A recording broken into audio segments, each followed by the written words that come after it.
एवढी नावं घेऊन बी एखादा राहू शकतो, पण राग मानू नका. जेवढ्यांची नावं घेतली तेवढे सगळे देव, आणि ज्यांची नावं राहते ते महादेव, म्हणजे ह्यांचे बी देव. हे सांगतो ज्ञानदेव तुम्ही आहे ब्रह्मदेव.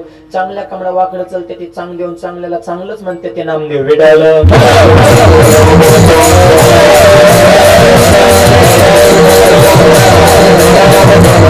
या कार्यक्रमाचं निमंत्रण ज्यांच्याकडून मला मिळालं असे आपल्या गावचे सरपंच, नुसते सरपंच नाही तर डॅशिंग सरपंच म्हणून ज्यांच्याकडे संपूर्ण महाराष्ट्र पाहतो असे तरुण तडफदार आमचे मंगेशजी साबळे. सरपंचाने फोन केला, म्हणले मी सरपंच बोलते मंगेश साबळे. मंगेश साबळे नाव हे काय फक्त आपल्या गावापुरतं मर्यादित राहिलेलं नाही, महाराष्ट्रामध्ये हे नाव परिचित आहे. अगदी तरुण तडफदार, चेहरापट्टीला बी जरा जरा माझ्यासारखेच सरपंच, फक्त त्यांना दाढी आणि मला फक्त मिसळ. त्यांच्याकडे बघितलं छत्रपती शिवाजी महाराजांसारखाच चेहरा आहे माझ्या बापा. नाहीतरी आपण सगळे छत्रपतीचे मावळेच आहेत, म्हणून तर एवढी गोड सेवा भगवंत आपल्या हातून करून घेतायत. आणि समाजाविषयी आपल्या गावाविषयी विशेष अंतकरणामध्ये तळमळ असणारं व्यक्तिमत्व त्या अंतकरणातून. आणि कसं असतं, एखादा माणूस ज्या वेळेस निर्णय घेत असतो, धडाडीचं कार्य करत असतो, त्या अगोदर त्याने त्याचं स्वतःवर पूर्णपणे मन जिंकलेलं असतं. कारण मन जिंकल्याशिवाय, अंतकरणातून ती आग बाहेर आल्याशिवाय असं कोणतंही कार्य होत नाही. मग सरपंच जे जीवनामध्ये अनेक घटना अशा घडलेल्या आहेत. परंतु मराठा आरक्षणाच्या कालावधीमध्ये आपण पाहिलं, जर जरांगे पाटलांच्या नंतर जर संपूर्ण मराठा समाजामध्ये जर कोणाचं नाव असेल तर ते मंगेश पाटील सरपंचाचं नाव होतं. त्यांच्यानंतर कोणाची चर्चा महाराष्ट्रात झाली असेल तर सरपंचाची झाली. आणि हे का झाली तर तेवढी सत्य निष्ठा, तेवढी तळमळ समाजाविषयी आपल्या गावाविषयी असावी लागते. आणि अशी तळमळ, असा जिव्हाळा समाजाविषयी असणारे सरपंच, त्यांच्या प्रेमातून आजची ही सेवा माझ्याकडे आलेली आहे. आणि विशेष म्हणजे आजच्या कीर्तनाचं सौजन्य सुद्धा त्यांच्याकडेच आहे, आजचं संत पूजन सुद्धा सरपंचाकडेच आहे. म्हणून सरपंचांना मी मनापासून धन्यवाद देतो. त्यांचे सगळे सहकारी तरुण तडफदार, सगळे तरुणी बाण मुलगावची युवा पिढी कीर्तनासमोर बसलेले. कारण प्रत्येक ठिकाणी कीर्तनामध्ये शक्यतो पुढे म्हातारी माणसंच असतील, पण आज सगळे तरुण मुलं आहेत. त्याच्यामुळं आम्हाला सुद्धा कीर्तन सांगण्यासाठी आनंद आहे. आज गायक तरुण, वादक तरुण, महाराज तरुण, संत पूजन करणारे तरुण आणि सप्त्याचे संयोजक सुद्धा तरुण.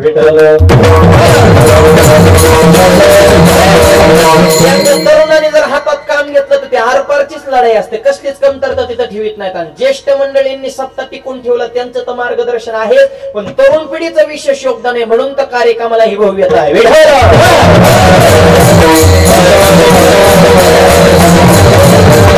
या निमित्तानं कार्यक्रमाला ज्यांची विशेष उपस्थिती आहे, माझे गुरुवर्य, माझे वडील, परमपूज्य आदरणीय वंदनीय भाऊ वडिले आज माझ्यासोबत कार्यक्रमाला उपस्थित आहेत.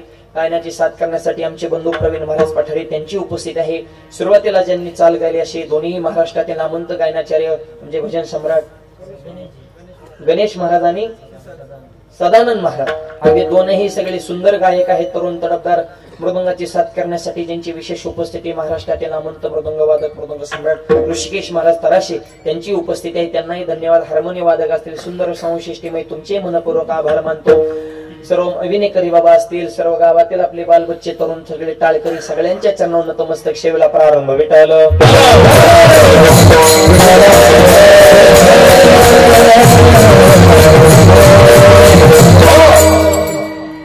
आज अभंग नामपर सेवेकरता घेण्याचं कारण संप्रदायाच्या नियमानुसार कमी ठेवा. पहिल्या दिवसाचं कीर्तन हे नामपर अभंगावर असावं या नियमाला अनुसरून आज नामाचा महिमा सांगणार अभंग सेवेकरता घेतलेला आहे. अभंगाचं चिंतन तो आपण पाहूच, पण त्या अगोदर आज महत्वाचा दिवस आहे म्हणजे मकर संक्रांती. हा आमच्या महिलांसाठी म्हणजे आजचा सण म्हणजे जीव की प्राणच आहे मायबाप. हा मग ती सात्विक पद्धतीने सण साजरा करण्यासाठी, आणि नाहीतरी हिंदू धर्मातल्या 90% सणांचं महत्व महिलांमुळेच टिकून आहे, नाहीतर आपला धर्मच त्यांनी टिकवलेला आहे. बारीक निरीक्षण करा. मी सौभाग्यवती आहे हे सांगण्यासाठी त्यांच्या कंपाळो कुंकू, हातात बांगड्या आहे, गळ्यात मंगळसूत्र, हे कशाचे चिन्ह आहेत? मला पती आहे, मी सौभाग्यवती आहे, मला मालक आहे हे सांगण्यासाठी तुमच्या अंगावर इतकी चिन्ह आहेत. पण मला बायको आहे काय चिन्ह आहे बा आपल्याकडे? आपला मोकारच कार्यक्रम आहे ना सगळा. धर्म त्यांनीच टिकवलाय. वट पौर्णिमेचा सण आला त्यांनीच साजरा करा, संक्रांत आली त्यांनीच करा, दसरा आला त्यांनीच, दिवाळी कोणताही सणाचं 90% सण. आपल्याकडे फक्त एकच सण आहे, बैल पोळा. नाही तर बाकीच्या सणांचं नाही शक्यतो आपल्याकडे. फक्त आपल्याकडे पोळा सण आहे बघा. नाही तर बाकीचे सण त्यांनीच वाटून घेतले भेटायला.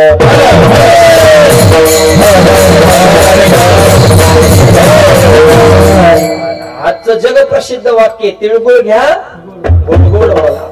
महाग पण तोंडावर तर सगळेच गोड बोलतील, पण तिळगुळ घ्या महागे सुद्धा कायम गोड बोला. हे वाक्य देण्यात ठेवा. नाही तर तोंडावर गोड बोलणारे महाग काड्या करणारे बे काय कमीत का? तोंडा वा वा वा तुमच्यासारखं व्यक्तिमत्व तालुक्यात नाही. तोंडा पुढे गेले भांगार येते त्यांनी तो वाटोळी केले सगळं. ही तोंडाव एक महाग एक. तुम्ही एक तर तिळगुळच मग असं वागायचं असेल तर देऊ नका, आणि त्या शब्दाचं बी विडंबन करू नका. तिळगुळ जर द्यायचं असेल तर जरूर द्या. आणि जे तोंडा बोलतात तेच महाग बोलतात, आणि जे समाजात बोलतात तेच एकांतात बोला. तर त्या तिळगुळाला खऱ्या अर्थानं अर्थ आहे.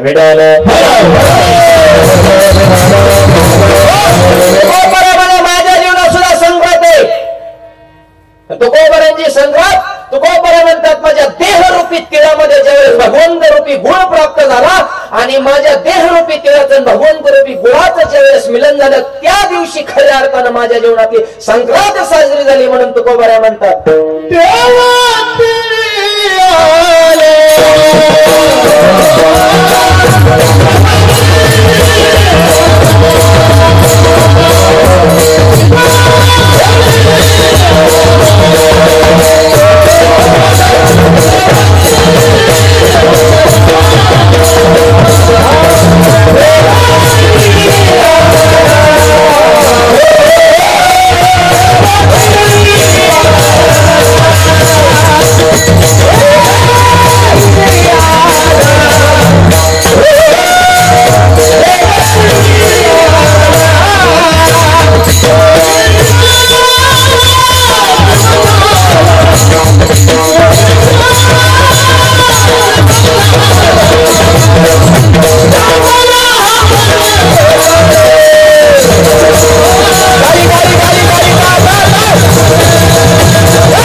गोडी गोड जीव झाला.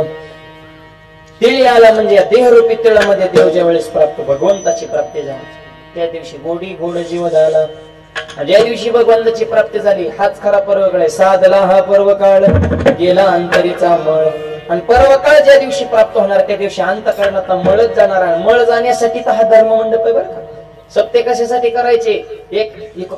एकमेकाच्या अंतःकरणात मळ जाऊन सगळे गुन्ह्या गोविंदाने एकाच्या लेकरासारखे नांदावेत, गावामध्ये एकी निर्माण होईल यासाठी हा धर्म मंडप आहे. मळ गेला पाहिजे.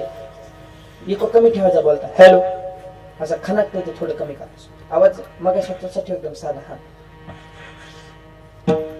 मळ गेला पाहिजे. तुमचं नाही आमच्यातलं मळ जात नाही. दोन महाराजांचं तरी जमत आहे का सध्या?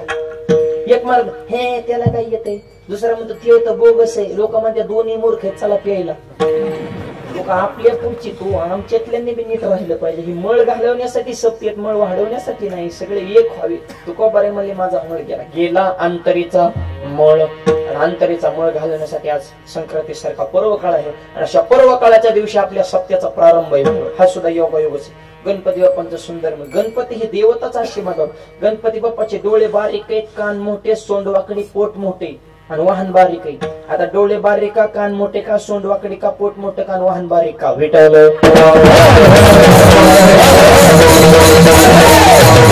डोळे बारीक. डोळे बारीक याचा अर्थ असा आहे की आपल्या भक्ताला कोण कोण त्रास देते हे बघण्यासाठी सूक्ष्म नजर, म्हणून डोळे बारीक. सीसीटीव्ही. सप्त्याला कोण आडवं येतंय, पंक्ती कोण देणार, देणाऱ्यांना कोण नावं ठेवतंय, म्हणजे सीसीटीव्ही वर का. डोळे बारीक सूक्ष्म नजर. कारण चांगल्या माणसाला संकटाची असते ही पहिल्यापासून आहे. चांगलं जगा त्रास होणार, डुप्लिकेट करा राम राम. ही सिस्टीमच अशी. जुनी म्हातारे कोतारे गप्पा नाही बसले, त्यांचं फेमस वाक्य, माणसं आता बिघडले. पूर्वीला ही माणसाचा, पूर्वी बी असलीच होती, फक्त त्यांचं व्हायरल होत नव्हतं. त्याची पूर्वी चांगली होती. पूर्वी जर चांगली होती तर माऊलीची जुळी फाडली असते का?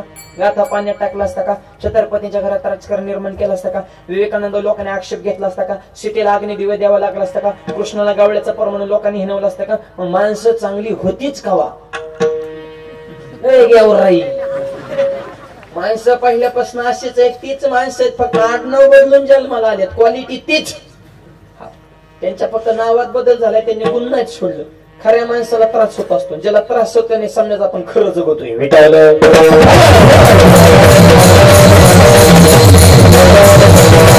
भक्ताला कोण कोण त्रास देते बघण्यासाठी सूक्ष्म नजर म्हणून डोळे बारीक, मग कान का मोठे आहेत. अहो गणपती बाप्पा इतके भक्त आहेत का दुसऱ्या देवाला? काय गणपतीचा जर उत्सव सुरू झाला तर घराघरात गणपती, चौकात चौकात गणपती, गावागावात किती मंडळे, किती गुणगान, किती आरत्या, किती काय गाजावाजी असतो. मग एवढ्या भक्ताने केलेलं गुणगान ऐकण्यासाठी हलक्या कानाचा देव जमन का? ओव्हरलोड झाले कान फुटते ना, म्हणून कानच मोठे. येऊन द्या गुण तुम्ही, मी ऐकायला तयार आहे म्हणून कान मोठे. पोट मोठं का तर ब्रह्मांड पोटात साठवले म्हणून पोट मोठे. सोंड वाकडे का जे सरळ वागल त्याला गणपती बाप्पा सरळ, जे वाकडा वागल त्याला वाकडच फळ देणार हे सांगण्यासाठी सोंड वाकडे. अशा गणपती बाप्पांच्या हातामध्ये कुऱ्हाड आहे. गणपती बाप्पांनी कुऱ्हाड हातात का घेतली? सोरवाडा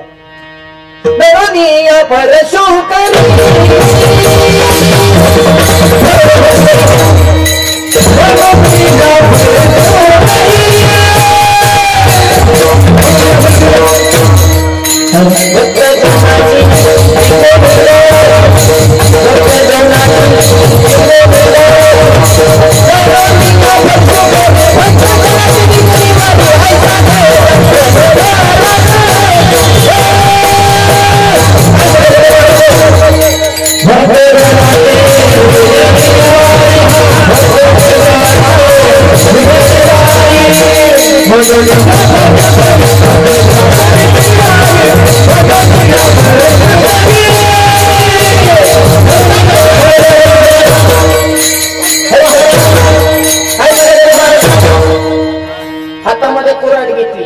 दरोनिया परशुकरी भक्त जनाची विघ्ने निवारे. भक्तावर आलेले विघ्न नाहीस करण्यासाठी हातामध्ये तरी तरकुतोची फरशो नीती भेदू अंकुश ज्ञानोबांनी सुंदर वर्णन केलं गणपती बाप्पांचं. ज्ञानोबांनी सुरुवातीच्या ज्ञानेश्वरच्या 15व्या गणपती बाप्पाच वर्णन केलं. ह्यांना नमन केल्याशिवाय कार्य सिद्धीला जात नाही म्हणून गणपती बाप्पांचं दर्शन आणि मग कार्याला सुरुवात.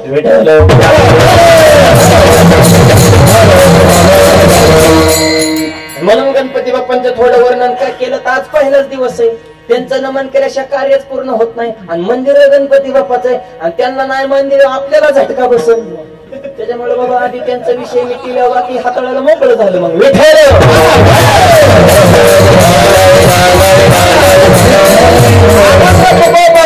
4 चरणाचा आहे. नामपर प्रकरणातील आहे. नामाचा महिमा सांगणार आहे. नाम ही प्रक्रिया अशी आहे. एक सांगतो, जगामध्ये मंगलात मंगल नाम, खऱ्यात खरं नाम, बऱ्यात बरं नाम, सारासार नाम, श्रेष्ठात श्रेष्ठ नाम, पवित्रात पवित्र नाम, सोप्यात सोपं नाम आणि मोठ्यात मोठं नाम. नाम किती मोठे? गगनाहुनी वाढ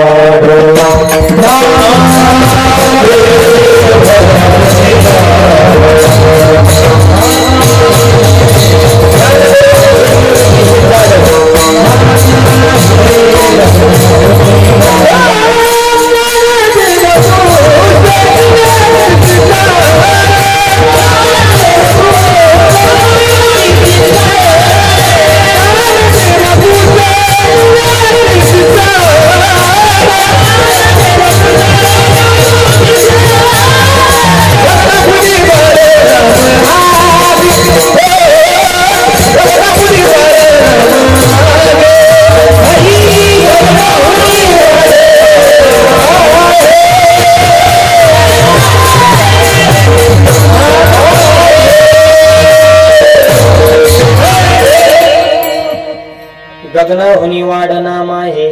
गगनापेक्षा नाम मोठे. कोणी प्रश्न केला? ज्ञानदेव पुसे. पुसे या शब्दाचा अर्थ प्रश्नचिन्ह. ज्ञानोबा कुणाला? निवृत्तीशी चाड.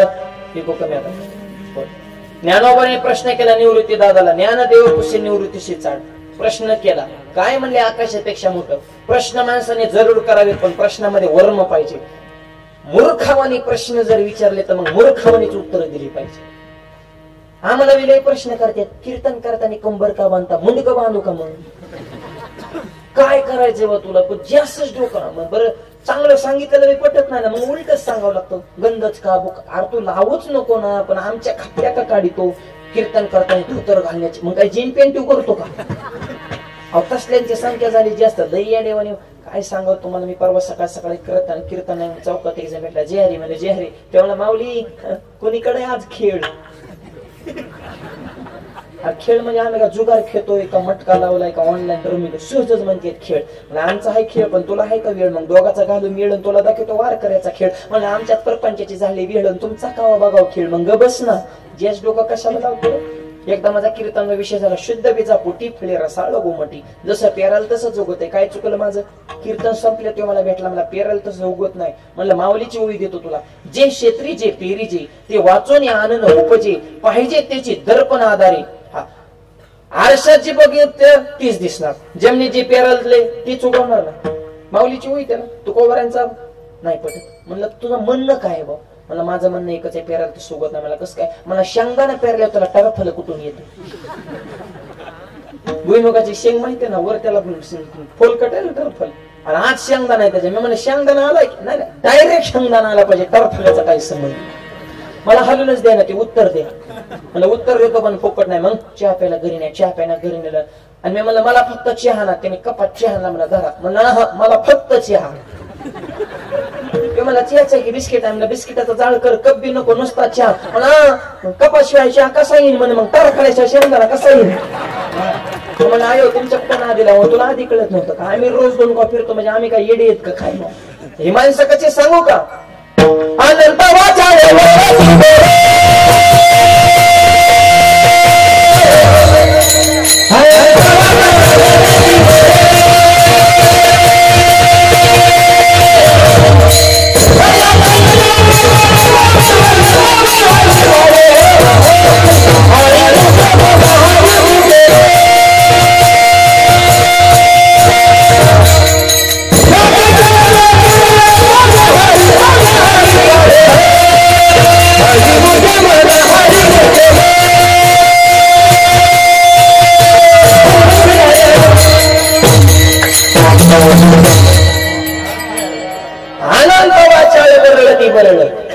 हे लोक आनंद तोंडाने बरळणार, ह्या बरळणाऱ्या स्वप्न सुद्धा देव जात नसतो. आता इतका तरुण पोराने इतका कस लावून सप्ताह केला तरी काय कांच्या डोक्यात कशामुळे करीत असते? अरे करू नको, पण जळू नको ना. त्यांची ती सौजन्य घेतात, पंक्ती देणारे पंक्ती देतात, नियोजन करणारे नियोजन करतात. तू पंक्तीला ये, कचून खा, कीर्तन ऐक, निवांत नाही ऐक वाटत शिकुटी गेली तिकडे शिक, पण येडेवाणी करू नको ना. जास्त डोकं लावणाऱ्यांची संख्या वाढली की अख्ख्या गावाला त्रास होत असतो. भेटायला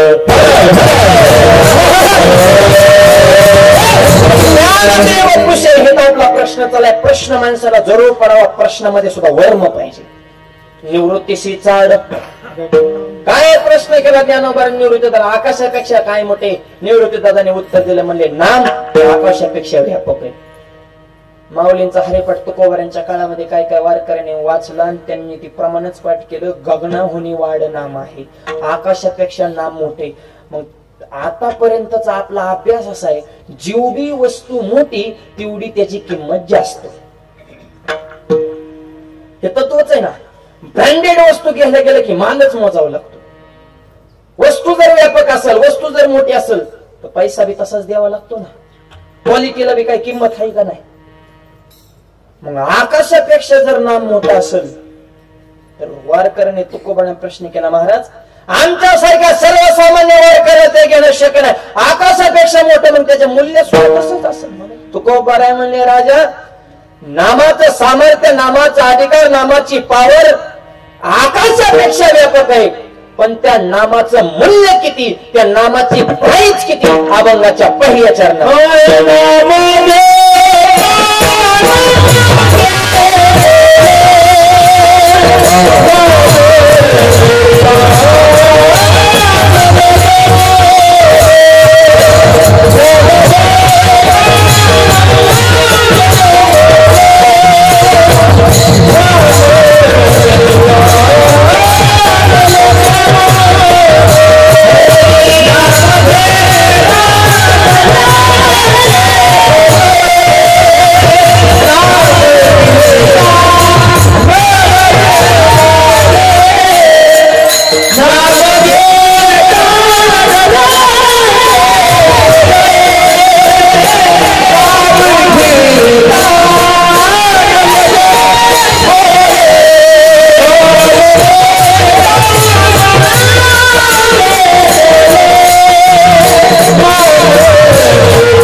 पहिल्या चरणामध्ये तुकोबराय त्या नामाचं मूल्य सांगतात.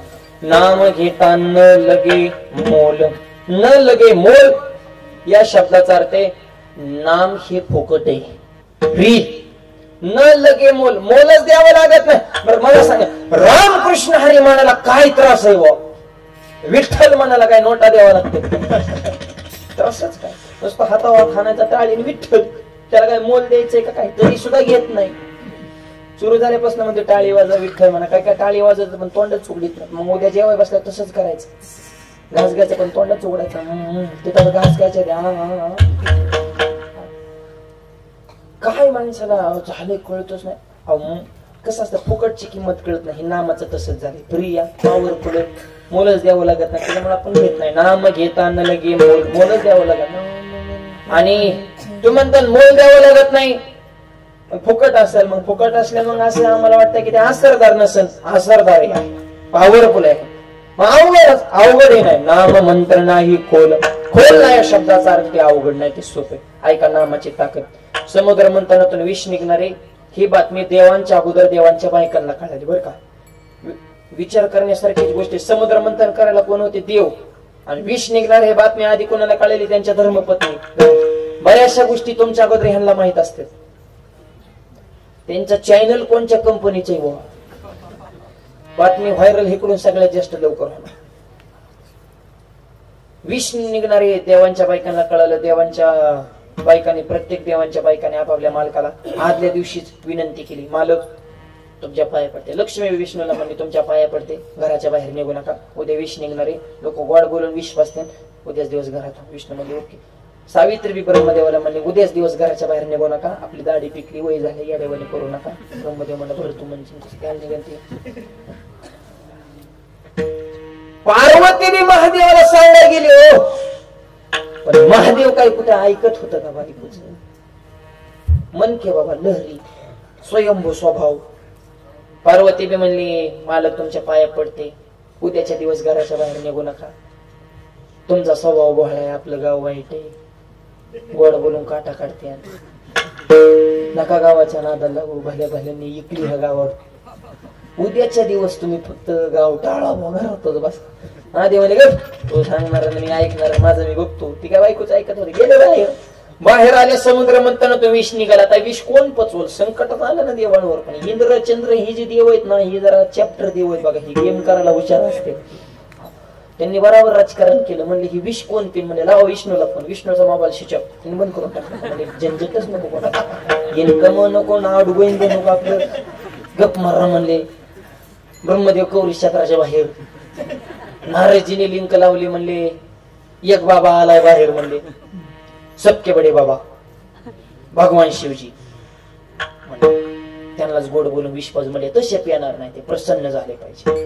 म्हणजे प्रसन्न कशा? प्रसन्न करण्याचं एकच सोपं साधन आहे स्तुती. स्तुती केली की माणसाची मातीच. कोणाला बी जिंकायचं असेल तर स्तुती हे सांग. आणि देवता इतका स्तुती प्रिय ना नावच श्री अनंता मधुसूदन पद्मनाभा नारायण, ही स्तुतीच आहे. देवाला तुकोबारांशी कमल नाही ना, कमलापती असे शब्द मोठमोठाले टाकले की देवाला बी विठव इतक्या उड्या मारायच्या का देव केव अजून अजून येऊ द्या. म्हणजे देव हा स्तुती प्रिय बर का. संत नाही, संतांना काही स्तुती निंदान काही करा ते स्थित प्रज्ञ असतील, पण देवाला स्तुती प्रिय असते. जीच बाकीच्या देवांनी महादेवाची स्तुती केली म्हणता वा वा वा वा वा वा वा. तुमच्यासारखा काय देव आहे का? हा बाकीचे देव आहेत, पण तुम्ही महादेव. अरे वैकुंठावरून आलेली गंगा हाय का कोणाची ताकद डोक्यावर धारण करण्याची? तुम्ही डोक्यामध्ये गंगेला स्थान दिलं आणि मग गंगेचा प्रवाह पुढे प्रज्वलित झाला. काय तुमचा अधिकार? वाघाचं कातड अंगाला गुंडाळले. बाकीचे देव सगळे गावात राहिलाय, पण तुम्ही गावाच्या बाहेर. हाय का डिरिंग बाकीच्या देवाचे? अरे गणपती सारखा वजनदार तुमचा मुलगा, पार्वती सारखी धर्मपत्नी, हिमालया सारखा सासा, काय तुमचं वर्णन करावं? जीच वर्णन केलं महादेवाची बी फुल चार्जिंग झाली. विष कुठे म्हणली, स्तुतीबाद झाली. म्हणजे डोक्यानं चालत बस. आता फक्त विष दाखव. जीच गाटा गाटा विष आणलंय. वीज जोपर्यंत आत जात नाही तोपर्यंत महादेवची खुश होते, पण आत गेले की हल हल नावाचा विषय त्याने बी त्याचा झटका दावला ना. आणि शरीराचा दहा सुरू झाल्यास नंतर गळा काळा पडला आणि महादेवाला विषाची मायबाप बाधा चढायला लागल्याच्या नंतर बाकीच्या देवाने ओळखलं काम झाले, आता आपलं घर काटा. यांनी जर तिसरा डोळा उघडला तर आपलं बी पटांगण होईल. म्हणजे जेवढे विष पाजर होते झिंगाट पळून गेली. एकच महादेव समुद्राच्या कडेला दनादन लाटा आदळायच्या नुसत्या. आणि महादेवजीने डोळे उघडून आजूबाजूला बघितलं तर कुणीच नाही. अंगाला बी ताप वाढला, तब्येत डाऊन झाली, सगळे गायब झाले. मग महादेवजींना कळालं की नाही रे, सुख मे सब साथी दुःख मे ना नको. तुमची परिस्थिती चांगली असावं, लांबचे सुद्धा माणसं जवळ येतात. तुमची परिस्थिती बेकार झाली तर जवळचे सुद्धा लांब जातात. तुमच्याकडे पैसा असेल तर लांबचे सुद्धा पाहुणे रावळे म्हणतात आमच्या जवळचा पाहुणा नाही तेव्हा. आणि तुम्ही जर भिकारी असला ना, जवळचे सुद्धा म्हणतात नाही नाही ते जण आमची लांबू नाही म्हणले, आमच्या बेटात नाही तेव्हा. का म्हणजे मोठा संबंध जुडतो का? आणि त्यावेळेस महादेवजींना कळालं नाथ महाराजांचं प्रमाण आठवलं की या जगामध्ये कोणी कोणाचं नाही. नाही कोणाचे